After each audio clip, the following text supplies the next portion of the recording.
4 मार्च 2025 प्रातः मुरली। ओम शांति। बाप दादा मधुबन मीठे बच्चे जिन्होंने शुरू से भक्ति की है, 84 जन्म लिए हैं, वह तुम्हारे ज्ञान को बड़ी रुचि से सुनेंगे, इशारे से समझ जाएंगे। प्रश्न है, देवी देवता घराने के नज़दीक वाली आत्मा है या दूर वाली, उसकी परख क्या होगी?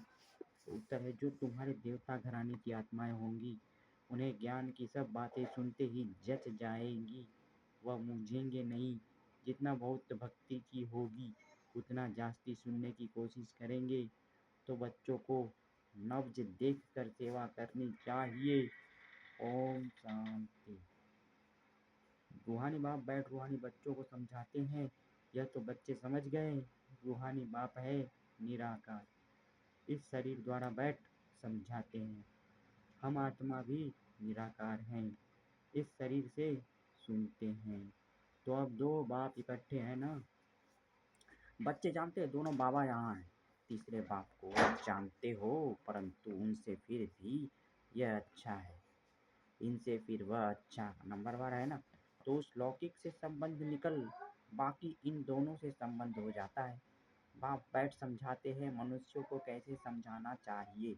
तुम्हारे पास मेला प्रदर्शनी में तो बहुत आते हैं, यह भी तुम जानते हो 84 जन्म कोई सब तो नहीं लेते होंगे। यह कैसे पता पड़े यह 84 जन्म लेने वाला है या 10 जन्म लेने वाला है व 20 जन्म लेने वाला है? अब तुम बच्चे यह तो समझते हो कि जिसने बहुत भक्ति की होगी शुरू से लेकर, तो उनको फल भी इतना ही जल्दी और अच्छा मिलेगा। थोड़ी भक्ति की होगी और देरी से की होगी तो फल भी इतना थोड़ा और देरी से मिलेगा। यह बाबा सर्विस करने वाले बच्चों के लिए समझाते हैं। बोलो, तुम भारतवासी हो तो बताओ, देवी देवताओं को मानते हो? भारत में इन लक्ष्मी नारायण का राज्य था ना। जो 84 जन्म लेने वाला होगा, शुरू से भक्ति की होगी, वह झट समझ जाएगा। बरोबर आदि सनातन देवी देवता धर्म था, रुचि से सुनने लग पड़ेंगे। कोई तो ऐसे ही देखकर चले जाते हैं, कुछ पूछते भी नहीं, जैसे कि बुद्धि में बैठता नहीं। तो उनके लिए समझना चाहिए, यह अभी तक यहाँ का नहीं है, आगे चल समझ भी लेवें। कोई का समझाने से झट कान हिलेगा। बरोबर इस हिसाब से तो 84 जन्म ठीक है। अगर कहते हैं हम कैसे समझें कि पूरे 84 जन्म लिए हैं? अच्छा, 84 नहीं तो 82 देवता धर्म में तो आए होंगे। देखो, इतना बुद्धि में जचता नहीं है तो समझो यह 84 जन्म लेने वाला नहीं है। दूर वाले कम सुनेंगे, जितना बहुत भक्ति की हुई होगी वह जास्ती सुनने की कोशिश करेंगे, झट समझ जाएंगे। कम समझता है तो समझो यह देरी से आने वाला है, भक्ति भी देरी से की होगी। बहुत भक्ति करने वाला इशारे से समझ जाएगा। ड्रामा रिपीट तो होता है ना। सारा भक्ति पर मदार है। इस बाबा ने सबसे नंबर 1 भक्ति की है ना। कम भक्ति की होगी तो फल भी कम मिलेगा। यह सब समझने की बातें हैं। मोटी बुद्धि वाले धारणा कर नहीं सकेंगे। यह मेले प्रदर्शनियां तो होती रहेंगी, सब भाषाओं में निकलेंगी, सारी दुनिया को समझाना है ना। तुम हो सच्चे सच्चे पैगंबर और मैसेंजर। वह धर्म स्थापक तो कुछ भी नहीं करते, न वह गुरु हैं। गुरु कहते हैं, परंतु वह कोई सदगति दाता थोड़े ही हैं। वह जब आते हैं उनकी संस्था ही नहीं तो सदगति किसकी करेंगे? गुरु वह जो सदगति दे, दुख की दुनिया से शांति धाम ले जाए। क्राइस्ट आदि गुरु नहीं, वह सिर्फ धर्म स्थापक हैं। उन्हों का और कोई पोजीशन नहीं है। पोजीशन तो उन्हों का है जो पहले पहले सतो प्रधान में, फिर सतो रजो तमो में आते हैं।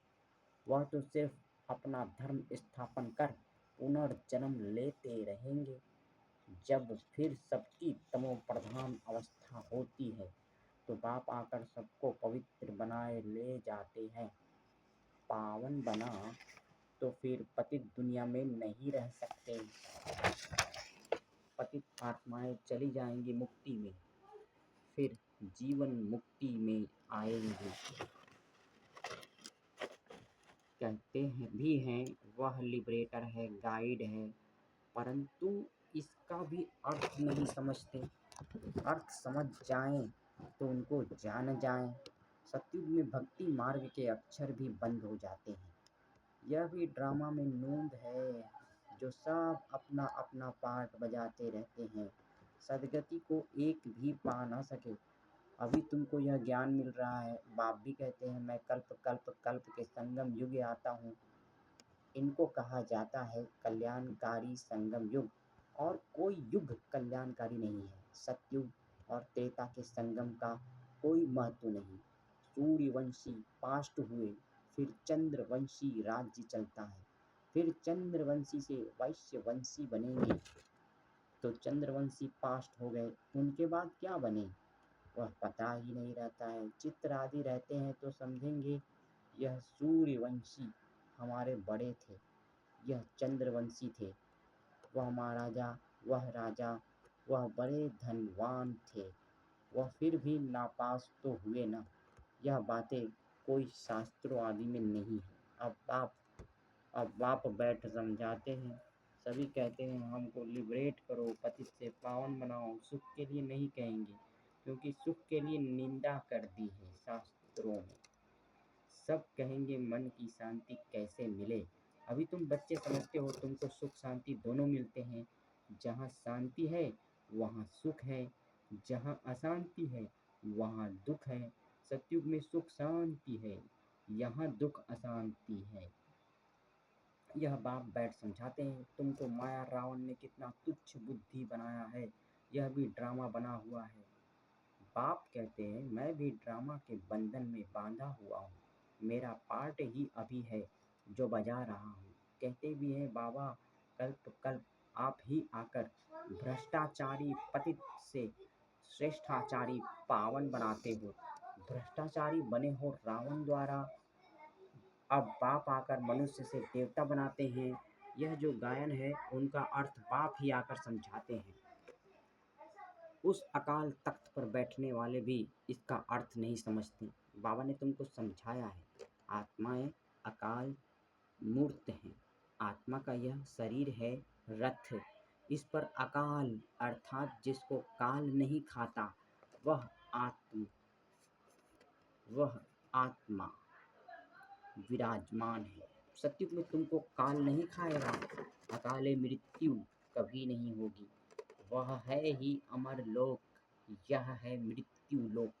अमर लोक मृत्यु लोक का भी अर्थ कोई नहीं समझते हैं। बाप कहते हैं मैं तुमको बहुत सिंपल समझाता हूँ, सिर्फ माँ में कम याद करो तो तुम पावन बन जाएंगे। साधु संत आदि भी गाते हैं पतित पावन सीताराम, पतित पावन बाप को बुलाते हैं। कहाँ भी जाओ तो यह जरूर कहेंगे पतित पावन सीताराम, रघुपति राघव राजा राम। सच तो कभी छिप नहीं सकता। तुम जानते हो अभी पतित पावन बाप आया हुआ है, हमें रास्ता बता रहे हैं। कल्प पहले भी कहा था अपने को आत्मा समझ, माँ में कम याद करो तो तुम सतो प्रधान बन जाएंगे। तुम सब आशिक हो मुझ मासूक के। वह आशिक मासूक तो एक जन्म के लिए होते हैं, तुम जन्म जन्मांतर के आशिक हो। याद करते आए हो हे प्रभु, देने वाला तो एक ही बाप है ना। बच्चे सब बाप से ही मांगेंगे। आत्मा जब दुखी होती है तो बाप को याद करती है। सुख में कोई याद नहीं करते, दुख में याद करते हैं बाबा आकर सदगति दो। जैसे गुरु के पास जाते हैं हमको बच्चा दो। अच्छा बच्चा मिल गया तो बहुत खुशी होगी, बच्चा नहीं हुआ तो कहेंगे ईश्वर की भाभी। ड्रामा को तो वह समझते ही नहीं। अगर वह ड्रामा कहे तो फिर सारा मालूम होना चाहिए। तुम ड्रामा को जानते हो और कोई नहीं जानते, न कोई शास्त्रों में ही है। ड्रामा माना ड्रामा, उनके आदि मध्य अंत का पता होना चाहिए। बाप कहते हैं मैं पाँच 5,000 वर्ष बाद आता हूँ। वह यह 4 युग बिल्कुल इक्वल है। बाप कहते हैं मैं 5,000 वर्ष बाद आता हूँ। यह 4 युग बिल्कुल इक्वल हैं। स्वास्तिका का भी महत्व है ना। खाता जो बनाते हैं तो उसमें स्वास्तिका बनाते हैं, यह भी खाता है ना। हमारा फायदा कैसे होता है, फिर घाटा कैसे पड़ता है। घाटा पड़ते पड़ते अभी पूरा घाटा पड़ गया है। यह हार जीत का खेल है। पैसा है और हेल्थ भी है तो सुख है। पैसा है, हेल्थ नहीं तो सुख नहीं। तुमको हेल्थ वेल्थ दोनों देता हूँ तो हैप्पीनेस है ही। जब कोई शरीर छोड़ता है तो मुख से तो कहते हैं फलाना स्वर्ग पधारा, लेकिन अंदर दुखी होते रहते हैं। इसमें तो और ही खुश होना चाहिए, इसमें तो और ही खुश होना चाहिए। फिर उनकी आत्मा को नरक में क्यों बुलाते हो? कुछ भी समझ नहीं है। अभी बाप आकर यह सब बातें समझाते हैं, बीज और झाड़ का राज समझाते हैं। ऐसे झाड़ और कोई बना न सके। यह कोई इसने नहीं बनाया है, इनका कोई गुरु नहीं था। अगर होता तो उनके और भी शिष्य होते होते ना। मनुष्य समझते हैं इनको कोई गुरु ने सिखाया है, या तो कहते परमात्मा की शक्ति प्रवेश करती है। अरे परमात्मा की शक्ति कैसे प्रवेश करेगी? बेचारे कुछ भी नहीं समझ जानते। बाप खुद बताते हैं, मैंने कहा था मैं साधारण बूढ़े तन में आता हूँ, आकर तुमको पढ़ाता हूँ। यह भी सुनते हैं, अटेंशन तो हमारे ऊपर है। यह भी स्टूडेंट है। यह अपने को और कुछ नहीं कहते। प्रजापिता ब्रह्मा, प्रजापिता तो प्रजापिता सो भी स्टूडेंट हैं। भल इसने विनाश भी देखा परंतु समझा कुछ भी नहीं। आहिस्ते आहिस्ते समझते गए, जैसे तुम समझते जाते हो। बाप तुमको समझाते हैं, बीच में यह भी समझते जाते हैं, पढ़ते रहते हैं। हर एक स्टूडेंट पुरुषार्थ करेंगे पढ़ने का। ब्रह्मा विष्णु शंकर तो हैं सूक्ष्म वतनवासी, उन्हों का क्या पार्ट है यह भी कोई नहीं जानते। बाप हर एक बात आप ही समझाते हैं। तुम प्रश्न कोई पूछ नहीं सकते। ऊपर में है शिव परमात्मा, फिर देवताएं, उनको मिला कैसे सकते? उनको मिला नहीं सकते। अभी तुम बच्चे जानते हो, बाप इसमें आकर प्रवेश करते हैं। इसलिए कहा जाता है बाप दादा। बाप अलग है, दादा अलग है। बाप शिव, दादा ब्रह्मा है। वर्षा शिव से मिलता है इनके द्वारा। ब्राह्मण हो गए ब्रह्मा के बच्चे, ब्राह्मण हो गए ब्रह्मा के बच्चे। बाप ने एडॉप्ट किया है ड्रामा के प्लान अनुसार। बाप कहते हैं नंबर 1 भक्त यह है, ब्रह्मा बाबा नंबर 1 भक्त। 84 जन्म भी इसने लिए हैं। सांवरा और गोरा भी इनको कहते हैं। श्री कृष्ण सतयुग में गोरा था, कलयुग में सांवरा है। पतित है ना, फिर पावन बनते हैं। तुम भी ऐसे बनते हो। यह है आयरन एजेड वर्ल्ड, वह है गोल्डन एजेड वर्ल्ड। सीढ़ी का किसको पता नहीं है। जो पीछे आते हैं वह 84 जन्म थोड़े ही लेते होंगे, वह जरूर कम जन्म लेंगे। फिर उनको सीढ़ी में दिखा कैसे सकते? बाबा ने समझाया है सबसे जास्ती जन्म कौन लेंगे, सबसे कम जन्म कौन लेंगे। यह है नॉलेज। बाप ही नॉलेजफुल पतित पावन है। आदि मध्य अंत की नॉलेज सुना रहे हैं। वह सब नेति करते आए हैं, वह सब नेति करते आए हैं। अपनी आत्मा को ही नहीं जानते तो बाप को फिर कैसे जानेंगे? सिर्फ कहने मात्र कह देते हैं आत्मा क्या चीज़ है, कुछ भी नहीं जानते। तुम अभी जानते हो, सिर्फ कहने मात्र कह देते हैं आत्मा क्या चीज़ है, कुछ भी नहीं जानते। तुम अभी जानते हो आत्मा अविनाशी है, उसमें 84 जन्मों का अविनाशी पार्ट नूंधा हुआ है। इतनी छोटी सी आत्मा में कितना पार्ट नूंधा हुआ है। जो अच्छी रीति सुनते और समझते हैं तो समझा जाता है यह नज़दीक वाला है। बुद्धि में नहीं बैठता है तो देरी से आने वाला होगा। सुनाने के समय नब्ज देखी जाती है। समझाने वाले भी नंबरवार है ना। तुम्हारी यह पढ़ाई है, राजधानी स्थापन हो रही है। कोई तो ऊंच से ऊंच राजाई पद पाते हैं, कोई तो प्रजा में नौकर चाकर बनते हैं। बाकी हाँ, इतना है कि सतयुग में कोई दुख नहीं होता।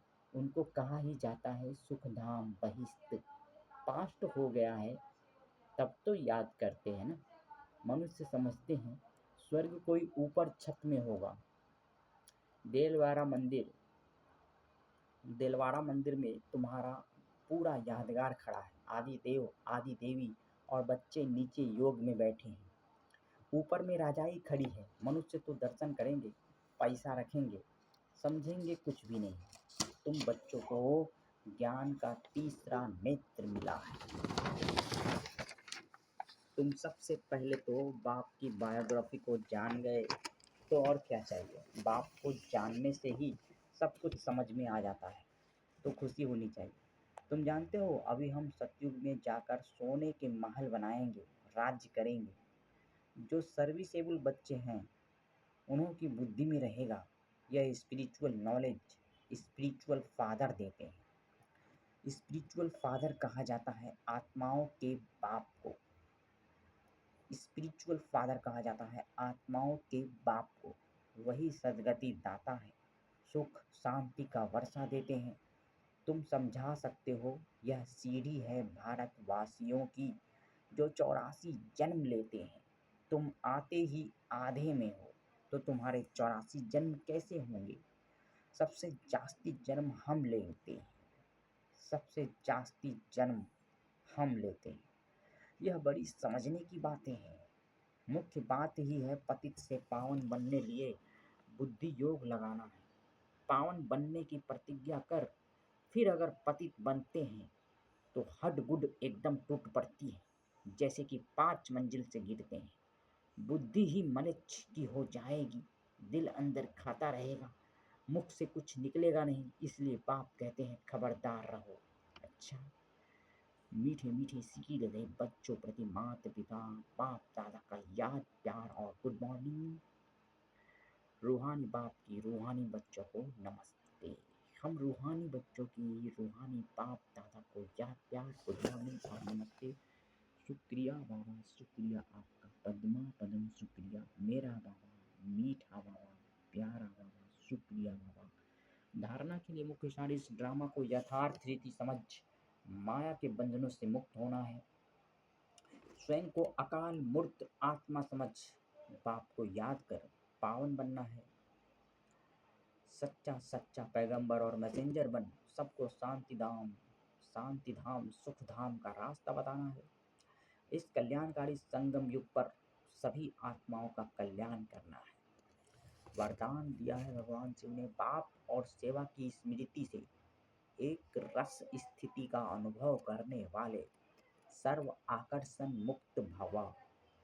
जैसे सर्वेंट को सदा सेवा और मास्टर याद रहता है, ऐसे वर्ल्ड सर्वेंट सच्चे सेवाधारी बच्चों को भी बाप और सेवा के सिवाय कुछ भी याद नहीं रहता। इससे ही एक रस स्थिति में रहने का अनुभव होता है। उन्हें एक बाप के रस के सिवाय सब रस नीरस लगते हैं। एक बाप के रस का अनुभव होने के कारण कहाँ भी आकर्षण नहीं जा सकती। यह एक रस स्थिति का तीव्र पुरुषार्थ ही सर्व आकर्षणों से मुक्त बना देता है। यही श्रेष्ठ मंजिल है।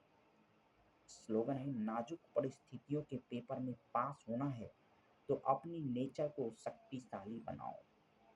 अव्यक्ति सारे सत्यता और सभ्यता रूपी कल्चर को अपनाओ। जब भी कोई असत्य बात देखते हो सुनते हो तो असत्य वायुमंडल नहीं फैलाओ। कई कहते हैं यह पाप कर्म है ना। पाप कर्म देखा नहीं जाता, लेकिन वायुमंडल में असत्यता की बातें फैलाना यह भी तो पाप है। लौकिक परिवार में भी अगर कोई ऐसी बात देखी व सुनी जाती है तो उसे फैलाया नहीं जाता। कान में सुना और दिल में छिपाया। यदि कोई व्यर्थ बातों का फैलाव करता है तो यह छोटे छोटे पाप उड़ती कला के अनुभव को समाप्त कर देते हैं। इसलिए इस कर्मों की गहन गति को समझकर यथार्थ रूप में सत्यता की शक्ति धारण करो। अच्छा, ओम शांति। आइए भगवान जी को याद करते हैं, मेडिटेशन करते हैं, अपने आप को आत्मा समझ के परमात्मा को याद कीजिए। ओम शांति। मेरा